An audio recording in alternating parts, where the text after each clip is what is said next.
Let's talk about those films. And you look at your filmography such as it is, and there's very little fat in it. These are all major movies that you find yourself in, which I find interesting. A lot of times you'll see they go for like, three or four movies that aren't as successful or not as risky or challenging. All of these are Suffragette.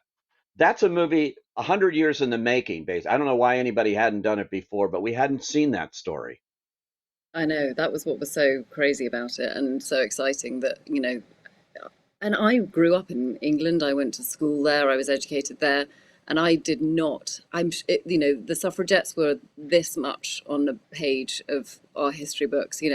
So to learn that these women were being force-fed and they were being imprisoned and they were being stripped of all of their rights and they were losing access to their children, and it was shocking treatment and police brutality. So bringing that to the screen was just fascinating. And actually, of all of the films that I've done apart from Gatsby, that was probably the we had the longest prep time. We had 3 weeks.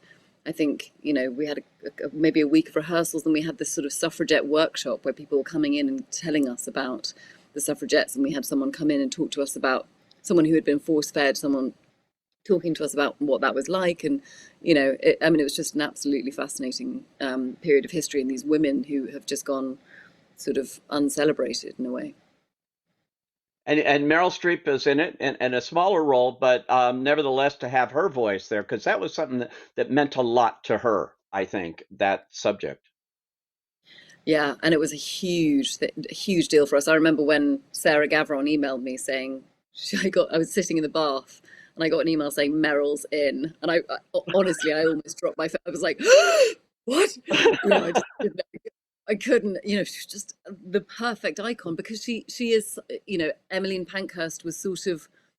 I suppose if there was an equivalent, then it would have been her. Meryl represents everything that I know.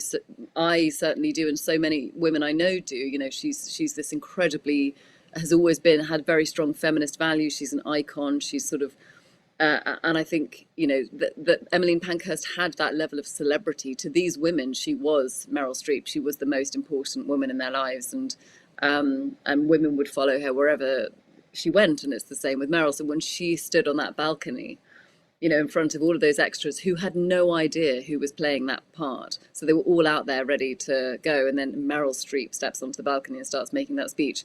The reactions on their faces you can see in the film, it's just pure awe. So it was perfect. Amazing, and still so timely now. We're looking, at least in this country, a whole discussion about the right to vote, for anybody that's basically not a Republican. So, Mm, trying to take that away, you see how precious that is and how hard fought. And mm. when I saw that movie, I was very moved by it, as I was far from the madding crowd I had seen when the Julie Christie, the John Schlesinger version, and it didn't do anything for me when it came out. And I loved them, but Mm. too long. There was something about it. I saw your version, this beautiful new version by Thomas Vinterberg, who you're going to see at the Oscars. He's got a couple of nominations himself, which is fun. But to have a new take and to watch this character, Bathsheba, basically turn down a marriage proposal right in the first 20 minutes, you're dealing with a different take here. Yeah, absolutely. And I think, Hardy is just Thomas Hardy is it's so dark. There's so much to richness in there, and and she's just, at the time when that book came out, it was panned. The critics, as they were, said, well, this is a completely unrealistic story of a woman. No woman would ever behave like this, and the book was absolutely slammed. So it's sort of perfect. It was the perfect time to bring that back. And she really was a renegade, this character, and that's, and it's only, it was only in recent history, relatively, that this book became so celebrated. So, yeah, I mean, it's a great story, and I think, when you have a director like Thomas Vinterberg, you know, the blend of something like classical piece of literature and a filmmaker like him is just so exciting. Yeah, and that's great. He's Danish. I just got to talk to him last week. He's such a lovely man too. He's such an interesting person, and we were talking about the difference between making his films in his own language in Denmark and that sort of thing, and then doing something very international like this. And he said it's a whole different ball of wax, but he had such high praise for you when we talked about that film. He's You great. were I his, mean, he's the most sort of positive, you know, there's something, he's got this energy on set that is just so everyone wants to be around. He just everyone he sort of rallies people around in the most amazing way, and he's not afraid to do things differently.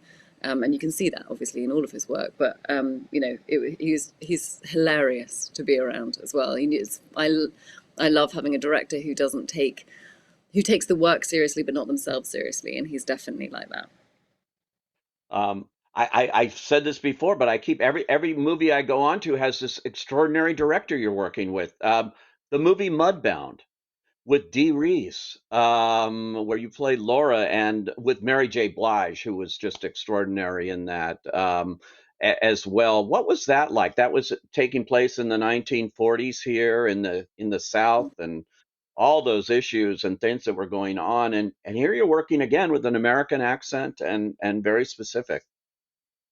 Yeah, I mean, I had seen Pariah, which I thought was just such a brilliant film, and I knew that, it was sort of similar to Nick Winding Refn. Like, I just want to be in whatever that person's doing next, because I thought Pariah was so brilliant, and so Mudbound came along, and it was, I had my daughter, I think, was sort of 6 or 7 months old, and I hadn't, I was, and I was sort of probably not looking to go back at that point, but I just couldn't. The story was just so moving, and the combination of the script and working with Dee was just too much to pass up. So it really was an amazing experience, and it was amazing to release the film as well and feel the response to it and the conversations that I was sort of party to, and just getting to listen and learn about this stuff in a way that I hope the audience did as well. That it's what's great is getting to be a part of a film that sort of sparks debate and has people talking, but is also in and of itself a really beautiful film, and had a great story. It doesn't feel like medicine. It feels like Yeah. something that you want to see and you want to, but it just so happens that you also, it makes you think. Yeah, that's interesting term that you use. Doesn't feel like medicine. I was talking to Emerald Fennell, which we'll get to last Mm. week, and she said, "I can't make a movie that feels like medicine. I can't do it. It's got Yeah. just to Emerald and get I have people." become basically one person in the last year, so we probably do say quite a lot of the same things. Is that right? That's fun. Yeah, we melded into the same being, but I'm so grateful. Well, let's take a look. Let's go to the 1940s here and take a look at Mudbound, and then we're going to go to the 50s and take a look at wildlife. So here are Mudbound and wildlife.